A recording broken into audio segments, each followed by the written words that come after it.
ಎಲ್ರಿಗೂ ನಮಸ್ಕಾರ. ಗೆಳತಿ ದಿನಚರಿಗೆ ನಿಮ್ಮೆಲ್ಲರಿಗೂ ಸ್ವಾಗತ. ಇವತ್ತು ಶುಕ್ರವಾರದ ದಿನಚರಿಯನ್ನು ನಾನು ನಿಮ್ಮೊಂದಿಗೆ ಶೇರ್ ಮಾಡ್ಕೊಳ್ತಾ ಇದ್ದೀನಿ. ಈಗಿನ್ನೂ ಪೂಜೆ ಎಲ್ಲನೂ ಕೂಡ ಆಯಿತು, ನೋಡ್ತಾ ಇರ್ಬೋದು. ಸಿಂಪಲ್ಲಾಗಿ ಪೂಜೆ ಮಾಡಿರೋದು ಶುಕ್ರವಾರ. ಏನಂತ ವಿಶೇಷ ದಿನವೂ ಕೂಡ ಏನೂ ಇಲ್ಲ. ಹಾಗಾಗಿ ಸಿಂಪಲ್ಲಾಗಿ ಪೂಜೆ ಮಾಡ್ಕೊಂಡಿದ್ದೀನಿ. ಪ್ರತಿ ವಾರ ಮಾಮೂಲಿ ನನ್ನ ರೂಟೀನ್ ಇದ್ದೇ ಇರುತ್ತೆ. ಉಪ್ಪಿನ ದೀಪ ಹಚ್ಚೋದು, ಲಲಿತಾ ಸಹಸ್ರನಾಮ ಪಾರಾಯಣ ಮಾಡೋದು. ಬೆಳಗ್ಗೆ ಬೇಗನೆ ಮುಗಿಸ್ಕೊಂಡ್ಬಿಡ್ತೀನಿ ಇದನ್ನೆಲ್ಲ. ಬೆಳಗ್ಗೆ 3 ಗಂಟೆಗೆ ಎದ್ದರೂ ಕೂಡ ಗುಡಿಸಿ ಒರೆಸಿ ಸ್ನಾನ ಮಾಡಿ ಎಲ್ಲ ನಿಧಾನಕ್ಕೆ ರೆಡಿ ಮಾಡ್ಕೊಳ್ಳೋಷ್ಟೊತ್ತಿಗೆ 5:30 ಸರಿಯಾಗುತ್ತೆ. 5:30ಗೆ ಪೂಜೆ ಶುರು ಮಾಡಿದ್ರೆ 7 ಗಂಟೆಗೆ ಪೂಜೆ ಮುಗಿಯುತ್ತೆ. ಬೆಳಗ್ಗೆ ಬೇಗ ಈ ರೀತಿ ಪೂಜೆ ಮಾಡ್ಕೊಳ್ಳೋದ್ರಿಂದ ಮನಸ್ಸಿಗೂ ಒಂಥರ ನೆಮ್ಮದಿ. ತುಂಬ ಜನ ಕೇಳ್ತಾ ಇರ್ತೀರಾ, ಏನೇ ಕೆಲಸ ಮಾಡಬೇಕು ಅಂದ್ರೂ ತುಂಬಾ ಒಂದು ರೀತಿ ಸೋಮಾರಿತನ, ಬೇಗ ಕೆಲಸ ಮಾಡೋದಕ್ಕಾಗೋದಿಲ್ಲ, ಅಂದ್ಕೊಂಡಿದ್ದು ಇವತ್ತು ಪ್ಲ್ಯಾನ್ ಮಾಡ್ಕೊಂಡಿರ್ತೀವಿ, ಆದರೆ ಅದನ್ನು ಸರಿಯಾದ ಸಮಯಕ್ಕೆ ಮುಗಿಸೋದಕ್ಕೆ ಆಗೋದಿಲ್ಲ ಅಂತ. ಯಾಕೆ ಈ ರೀತಿಯೆಲ್ಲ ಆಗುತ್ತೆ? ನೀವು ಮಾತ್ರ ಹೇಗೆ ಇದನ್ನೆಲ್ಲ ಹೇಗೆ ಮಾಡ್ಕೊಂಡು ಹೋಗ್ತೀರಾ ಹೇಳಿ ಅಂತ.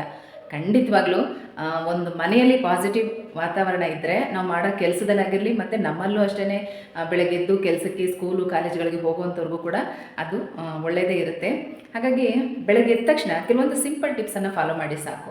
ಮೊದಲನೇದಾಗಿ ಏನು ಮಾಡಬೇಕು, ನಾವು ಬೆಳಗ್ಗೆ ಎದ್ದು ಫ್ರೆಶ್ ಅಪ್ ಆಗಿದ ತಕ್ಷಣ ಟಿ ವಿಲಾಗಲಿ ಅಥವಾ ಮೊಬೈಲಲ್ಲಾಗಲಿ, ಅಂದರೆ ಮನೇಲಿ ವೈಫೈ ಕನೆಕ್ಷನ್ ಇದ್ದರೆ ಟಿ ವಿ ಕನೆಕ್ಟ್ ಮಾಡಿಕೊಂಡು ನೀವು ಬೆಳಗ್ಗೆ ಟಿ ವಿನಲ್ಲೇ ಆನ್ ಮಾಡಿಕೊಂಡು ಎಲ್ಲ ಮಂತ್ರ ಸ್ತೋತ್ರಗಳನ್ನು ಕೇಳ್ತಾ ನೀವು ಕೆಲಸ ಮಾಡೋದ್ರಿಂದ ಮೈಂಡಲ್ಲಿ ಯಾವುದೇ ಬೇಡದೇ ಇರೋ ಥಾಟ್ಸ್ ಬರೋದಿಲ್ಲ. ಅದ್ರ ಜೊತೆಗೆ ನಾವು ಆ ದಿನ ಏನು ಪ್ಲ್ಯಾನ್ ಮಾಡ್ಕೊಂಡಿರ್ತೀವಿ, ಮನೆ ಕೆಲಸ ಮಾಡೋದಕ್ಕಾಗಲಿ, ಬೇರೆ ಏನೇ ನಮ್ಮ ವರ್ಕ್ ಕೆಲಸಗಳಾಗಿರಲಿ, ಅದನ್ನ ನೀಟಾಗಿ ನಾವು ಮಾಡ್ಕೊಂಡು ಹೋಗ್ಬೋದು. ಹಾಗೆ ಬೆಳಗ್ಗೆ ಎದ್ದ ತಕ್ಷಣ ಮೊದಲು ವಿಷ್ಣು ಸಹಸ್ರನಾಮನ ಕೇಳಬೇಕು. ತುಂಬ ಒಳ್ಳೆಯದು ಇದು. ಮನೇಲಂತೂ ಒಂದು ಒಳ್ಳೆ ಪಾಸಿಟಿವಿಟಿ ಇರುತ್ತೆ. ಕೆಲವರು ನಮಗೆ ಪಾರಾಯಣ ಮಾಡೋಕ್ಕೆ ಬರೋರು ಬುಧವಾರ ಅಥವಾ ಶನಿವಾರ ನಾವು ಪಾರಾಯಣ ಮಾಡ್ಬೋದು, ಬರಲ್ಲ ಅಂತ ಅನ್ನೋರು ಅಟ್ಲೀಸ್ಟ್ ಪ್ರತಿದಿನ ಕೇಳಬೇಕು. ಮತ್ತು ಕೆಲವ್ರಿಗೆ ಹಿಂದಿನ ದಿನ ನಾನ್ ವೆಜ್ ತಿಂದಿರ್ತೀವಿ, ಅಥವಾ ಬೆಳಗ್ಗೆ ಇನ್ನೂ ಸ್ನಾನ ಆಗಿರೋದಿಲ್ಲ, ಏನಿಲ್ಲ, ಆದರೂ ಕೂಡ ಅದನ್ನು ಹೇಗೆ ಕೇಳೋದು ಅಂತ ನಿಮ್ಗೆ ಅನ್ನಿಸ್ಬೋದು. ಕೇಳೋದಕ್ಕೆ ಯಾವುದೇ ರೀತಿ ಮೈಲಿಗೆ ಏನೂ ಇಲ್ಲಪ್ಪ. ಆರಾಮಾಗಿ ನೀವು ಕೇಳ್ಕೊಳ್ತಾ ನಿಮ್ಮ ಮನೆ ಕೆಲಸನ ಶುರು ಮಾಡ್ಬೋದು. ಅಂದರೆ ನಿಮ್ಮ ಪ್ರತಿದಿನದ ದಿನಚರಿಯನ್ನು ಶುರು ಮಾಡ್ಬೋದು. ನಾನಂತೂ ಇದನ್ನು ತುಂಬ ವರ್ಷದಿಂದ ಪಾಲಿಸ್ಕೊಂಡು ಬಂದಿದ್ದೀನಿ. ನೋಡ್ತಾ ಇರ್ಬೋದು, ಬೆಳಗ್ಗೆ ಎದ್ದ ತಕ್ಷಣ ಇದೇ ನನ್ನ ಮೊದಲನೇ ಕೆಲಸ. ನಾನು ಮಾಡೋದು ಇದನ್ನೇ. ಎದ್ದ ತಕ್ಷಣ ಮೊದಲು ಸುಪ್ರಭಾತದಿಂದ ಶುರು ಮಾಡ್ತೀನಿ. ಬೆಳಗ್ಗೆ ಎದ್ದ ತಕ್ಷಣ ಮೊದಲು ಸುಪ್ರಭಾತದಿಂದ ಶುರು ಮಾಡ್ತೀನಿ. ಸುಪ್ರಭಾತನ ಕೇಳ್ತಾ ನನ್ನ ಕೆಲಸನ ಶುರು ಮಾಡ್ಕೊಳ್ತೀನಿ. ಹಾಗೆ ಒನ್ ಬೈ ಒನ್ ಪ್ರತಿದಿನ ನಾವು ಏನು ನೋಡಿರ್ತೀವೋ ಅದೇ 1 by 1 ಮತ್ತೆ ಬರ್ತಾ ಇರುತ್ತೆ. ಹಾಗಾಗಿ ಡೈಲಿ ವಿಷ್ಣು ಸಹಸ್ರನಾಮ ಕೇಳೋದು ತುಂಬಾ ಒಳ್ಳೆಯದು. ಮತ್ತು ಹಾಗೆಯೇ ಬೇರೆ ಬೇರೆ ಸ್ತೋತ್ರಗಳೆಲ್ಲ ಹಿಂದೆ ಬರ್ತಾ ಇರುತ್ತೆ ಅಷ್ಟೇ. ಅದು ಅಲ್ಲದೆ ದಕ್ಷಿಣಾಮೂರ್ತಿ ಸ್ತೋತ್ರ ತುಂಬ ಅಂದರೆ ತುಂಬ ಒಳ್ಳೆಯದು. ಇದನ್ನು ಒಂದಷ್ಟು ದಿನ ನೀವು ಕೇಳೋದಕ್ಕೆ ಶುರು ಮಾಡಿ, ಎಷ್ಟು ಚೆನ್ನಾಗಿ ಒಂದು ಪಾಸಿಟಿವ್ ಆಗಿ ಬದಲಾವಣೆ ಆಗುತ್ತೆ ಅನ್ನೋದನ್ನು ನೀವೇ ಗಮನಿಸಿ.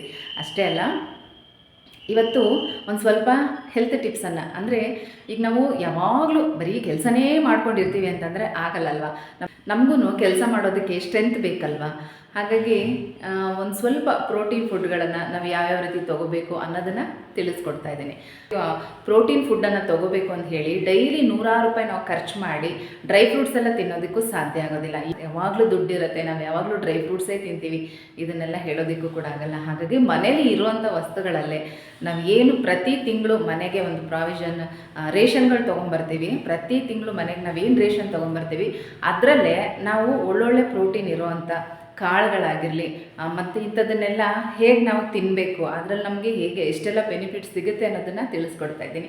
ಯಾಕಂದರೆ ನಾನು ಇದನ್ನೇ ಫಾಲೋ ಮಾಡ್ತಾ ಇರೋದ್ರಿಂದ ಇದನ್ನು ನಿಮ್ಮೊಂದಿಗೆ ಇವತ್ತು ಶೇರ್ ಮಾಡ್ಕೊಳ್ತಾ ಇದ್ದೀನಿ. ವಿಡಿಯೋನ ಪೂರ್ತಿಯಾಗಿ ನೋಡಿ. ಪ್ರತಿ ವಿಡಿಯೋದಲ್ಲಿ ಚಿಕ್ಕದಾದರೂ ಏನಾದರೂ ಇನ್ಫಾರ್ಮೇಷನ್ ಅಂತ ನಾನು ಶೇರ್ ಮಾಡೇ ಇರ್ತೀನಿ. ಹಾಗಾಗಿ ಹೇಳ್ತಾ ಇದ್ದೀನಿ, ವಿಡಿಯೋನ ಪೂರ್ತಿಯಾಗಿ ನೋಡಿ. ಇನ್ನೂ ಹೊಸಬ್ರು ಯಾರಾದರೂ ನಮ್ಮ ಚಾನಲನ್ನು ಸಬ್ಸ್ಕ್ರೈಬ್ ಮಾಡಿಲ್ಲ ಅಂದರೆ ಸಬ್ಸ್ಕ್ರೈಬ್ ಮಾಡ್ಕೊಂಡು ನೋಡಿ. ಸಿಂಪಲ್ ಆಗಿ ಇವತ್ತು ಶುಕ್ರವಾರದ ಪೂಜೆ ಹೇಗಾಗಿದೆ ಅನ್ನೋದನ್ನ ಚುಟುಕಾಗಿ ಶೇರ್ ಮಾಡಿದ್ದೀನಿ. ಬನ್ನಿ ನೋಡ್ಕೊಂಡು ಬಂದ್ಬಿಡೋಣ.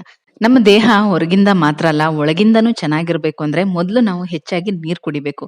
ಇದು ತುಂಬಾನೇ ಒಳ್ಳೇದು. ನಾವು ಏನೇ ಕೆಲಸ ಮಾಡ್ತಾ ಇರ್ಲಿ, ದಿನಪೂರ್ತಿ ಹೆಚ್ಚಿಗೆ ನೀರು ಕುಡಿಬೇಕು, ಅಥವಾ ಲಿಕ್ವಿಡ್ ಐಟಮ್ ಅನ್ನ ಹೆಚ್ಚಿಗೆ ನಾವು ತಗೋತಾ ಇರಬೇಕು. ಇದರಿಂದ ನಮ್ಮ ಸ್ಕಿನ್ ಕೂಡ ತುಂಬಾ ಚೆನ್ನಾಗಿರುತ್ತೆ. ಕೆಲವೊಂದು ಕಾರಣದಿಂದ ನಾನ್ ವೆಜ್ ತಿನ್ನೋದನ್ನ ಬಿಡ್ಬೇಕಾಗಿ ಬಂತು. ಹಾಗಾಗಿ ನಾನ್ ವೆಜ್ ತಿನ್ನೋದನ್ನ ಬಿಟ್ಮೇಲೆ ಅದಕ್ಕೆ ಸರಿ ಪ್ರಮಾಣವಾದಂತ ಪ್ರೋಟೀನ್ ನಮ್ಮ ದೇಹಕ್ಕೆ ಬೇಕೇ ಬೇಕಲ್ವಾ. ಹಾಗಾಗಿ ಈ ರೀತಿ ನನ್ನ ಫುಡ್ ರೊಟೀನ್ ಅನ್ನ ನಾನು ರೂಢಿ ಮಾಡ್ಕೊಂಡಿದ್ದೀನಿ. ಹಾಗೆ ಇವತ್ತೊಂದ್ ಸ್ವಲ್ಪ ಬೇವಿನ ಸೊಪ್ಪು ತಗೊಂಡ್ ಬಂದಿದ್ದೆ.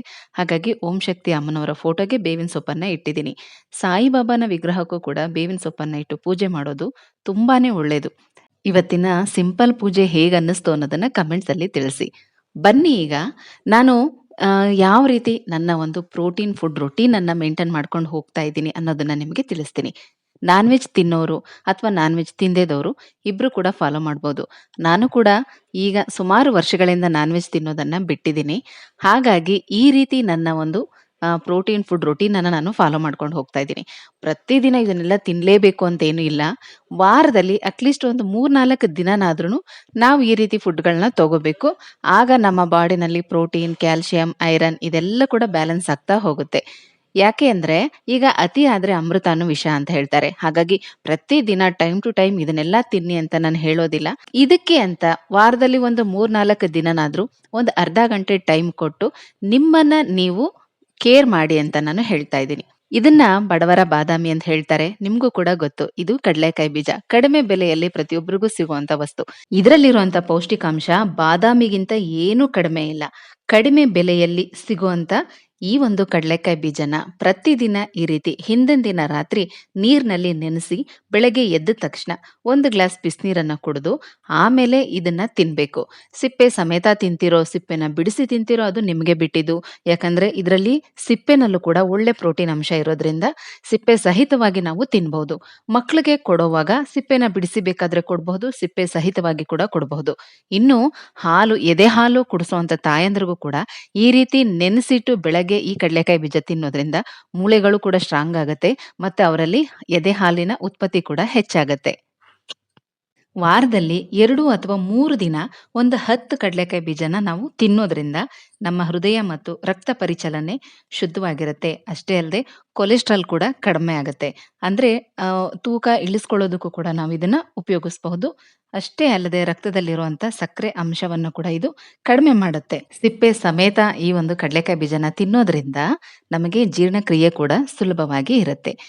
ಇನ್ನೂ ಹೆಚ್ಚಿನ ಒಂದು ಆ, ಪೌಷ್ಟಿಕ ಅಂಶವನ್ನ ಹೊಂದಿರುವಂತ ಈ ಕಡಲೆಕಾಯಿ ಬೀಜನ ಅತಿಯಾಗಿ ತಿನ್ನಲೂಬಾರದು. ಅಂದ್ರೆ ಪ್ರತಿದಿನ ತಿನ್ನೋಣ ಅಂತ ಹೇಳಿ ತಿನ್ನಕ್ ಹೋಗ್ಬಾರ್ದು. ವಾರದಲ್ಲಿ 2 ಅಥವಾ 3 ದಿನ ಒಂದು 10ರಿಂದ 15 ಕಡಲೆಕಾಯಿ ಬೀಜನ ಹಿಂದಿನ ದಿನ ನೆನೆಸಿ ಬೆಳಗ್ಗೆ ತಿನ್ಬೇಕು. ಇನ್ನು ಈ ರೀತಿ ಹೆಸರು ಕಾಳು, ಇದಂತೂ ತುಂಬಾ ಜನ ಮಾಡ್ತೀರಾ ಬಿಡಿ. ಹೆಸರು ಕಾಳನ್ನ ನೆನೆಸಿಟ್ಟು ಮೊಳಕೆ ಬರಿಸಿ ಅದರಲ್ಲಿ ಪಲ್ಯ ಮಾಡೋದಾಗಿರ್ಬಹುದು, ಸಲಾಡ್ಗಳು ಮಾಡೋದಾಗಿರ್ಬಹುದು ಅಥವಾ ಹಾಫ್ ಬಾಯ್ಲ್ ಅನ್ನ ಮಾಡಿ ತಿನ್ನುವಂಥದ್ದಾಗಿರ್ಬಹುದು. ಈ ರೀತಿ ಎಲ್ಲ ನೀವು ಉಪಯೋಗಿಸ್ತಾ ಇರ್ತೀರಾ. ಇದು ಕೂಡ ಅಷ್ಟೇ. ಅಟ್ಲೀಸ್ಟ್ ವಾರದಲ್ಲಿ 1 ದಿನನಾದ್ರೂ ನಾವು ಉಪಯೋಗಿಸ್ಬೇಕು. ವಾರದಲ್ಲಿ 1 ದಿನನಾದ್ರೂ ಕಾಳುಗಳನ್ನ ಮೊಳಕೆ ಕಟ್ಟಿ ಸಾಂಬಾರ್ ಮಾಡ್ಕೊಂಡು ತಿನ್ನೋದು, ಪಲ್ಯ ಮಾಡ್ಕೊಂಡು ತಿನ್ನೋದು ಈ ರೀತಿ ಮಾಡ್ಬೇಕು. ನಾನು ಕೂಡ ಅಷ್ಟೇ ಸಪರೇಟ್ ಆಗಿ ನೆನೆಸಿಟ್ಟಿದ್ದೀನಿ. ಆ ಸಮಯಕ್ಕೆ ಏನ್ ತೋಚುತ್ತೋ ಅದನ್ನ ಮಾಡ್ತಾ ಇರ್ತೀನಿ. ಕೆಲವು ಸಲ ಸಾಂಬಾರ್ ಮಾಡಿರ್ತೀನಿ. ಕೆಲವು ಸಲ ಚಪಾತಿಗೆ ಪಲ್ಯ ಏನಾದ್ರೂ ಮಾಡ್ಬಿಡ್ತೀನಿ. ಕೆಲವು ಸಲ ಸಲಾಡ್ ಮಾಡಿರ್ತೀನಿ.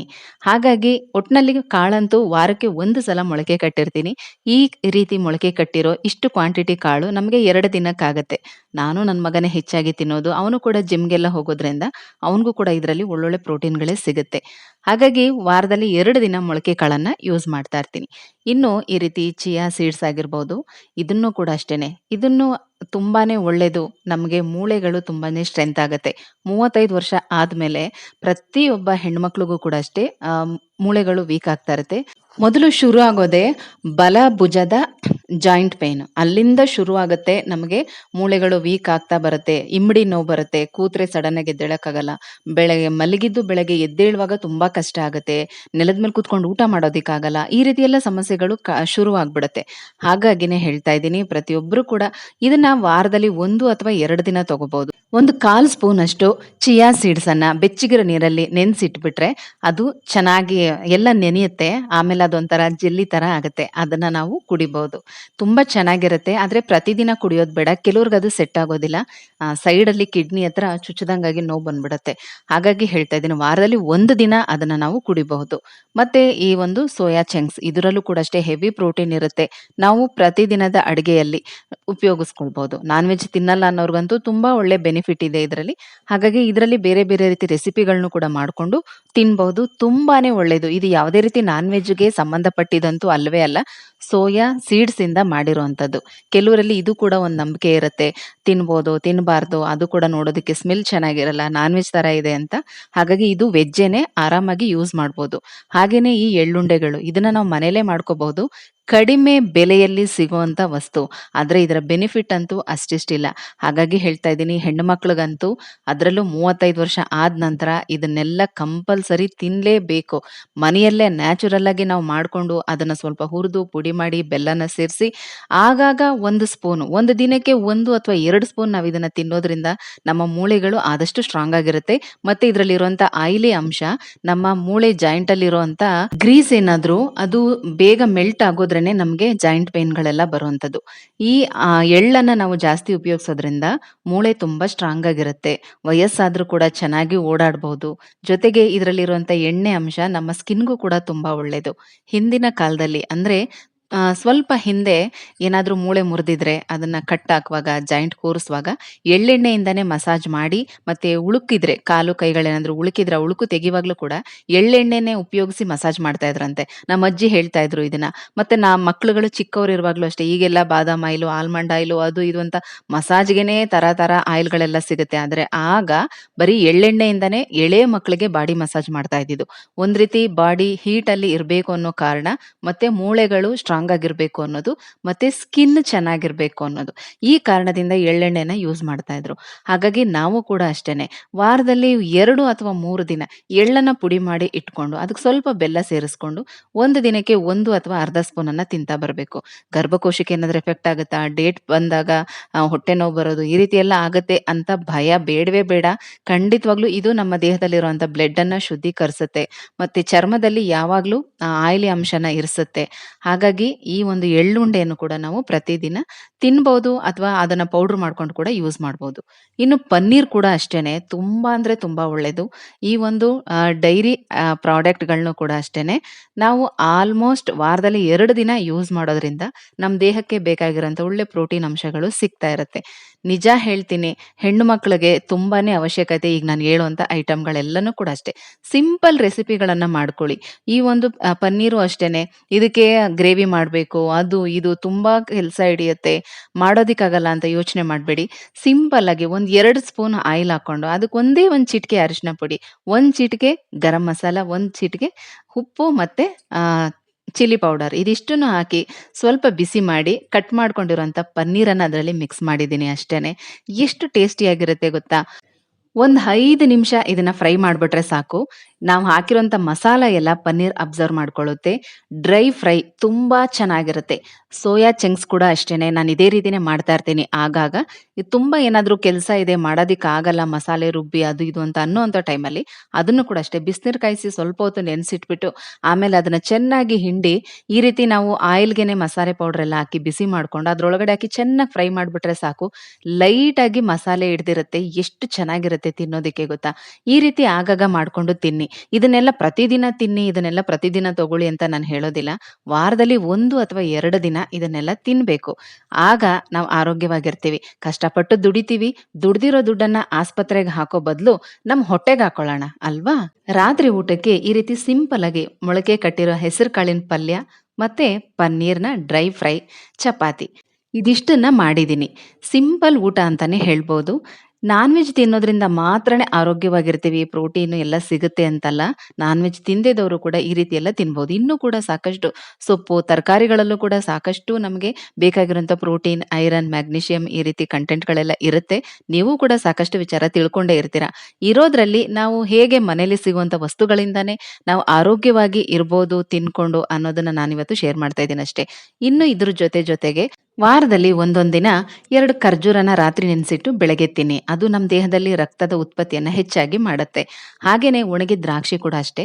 ಅದನ್ನು ಅಷ್ಟೇ ಒಂದು 4, 5 ಒಣಗಿದ ದ್ರಾಕ್ಷಿ ಅದನ್ನು ಹಿಂದಿನ ದಿನ ರಾತ್ರಿ ನೆನೆಸಿಟ್ಟು ಬೆಳಗ್ಗೆ ತಿನ್ಬೇಕು. ಈ ರೀತಿ ಮಾಡೋದ್ರಿಂದ ಆರೋಗ್ಯವಾಗಿರ್ಬೋದು. ದೇಹದಲ್ಲಿ ರಕ್ತದ ಕೊರತೆ ಅನ್ನೋದು ಇರೋದಿಲ್ಲ. ಮೈಯಲ್ಲಿ ಬ್ಲಡ್ ಚೆನ್ನಾಗಿತ್ತು ಅಂದ್ರೆ ನಾವು ಆರೋಗ್ಯವಾಗಿರ್ತೀವಿ ಅಂತಾನೆ ಅರ್ಥ. ಹಾಗಾಗಿ ಹೇಳ್ತಾ ಇದ್ದೀನಿ, ಇದ್ರ ಜೊತೆಗೆ ಆಗಾಗ ಹಾಲು, ಪಚ್ಚಬಾಳೆಹಣ್ಣು, ಮೊಟ್ಟೆ ಇದನ್ನು ಕೂಡ ನಮ್ಮ ಒಂದು ಫುಡ್ ರೂಟೀನಲ್ಲಿ ಸೇರಿಸ್ಕೋಬೇಕು. ನಾನು ನಾನ್ ವೆಜ್ ತಿನ್ನೋದ್ ಬಿಟ್ಟು ಸುಮಾರು ವರ್ಷನೇ ಆಗೋಯ್ತು. ಯಾವುದೋ ಒಂದು ಕಾರಣಕ್ಕೆ ದೇವ್ರ ಹತ್ರ ಬೇಡ್ಕೊಂಡು ಅದನ್ನ ತಿನ್ನೋದ್ ಬಿಟ್ಟಿದ್ದು. ನಮ್ಮಲ್ಲಿ ಒಂದು ನಂಬಿಕೆ, ನಮ್ದು ಏನಾದ್ರೂ ಒಂದು ಕೋರಿಕೆ ಇದ್ರೆ ಮಹದೇಶ್ವರ ಸ್ವಾಮಿ ಹತ್ರ ನೆನೆಸ್ಕೊಂಡು ಏನಾದ್ರೂ ಬಿಟ್ಬಿಟ್ರೆ ಆ ಕೋರಿಕೆ ಈಡೇರುತ್ತೆ ಅಂತ.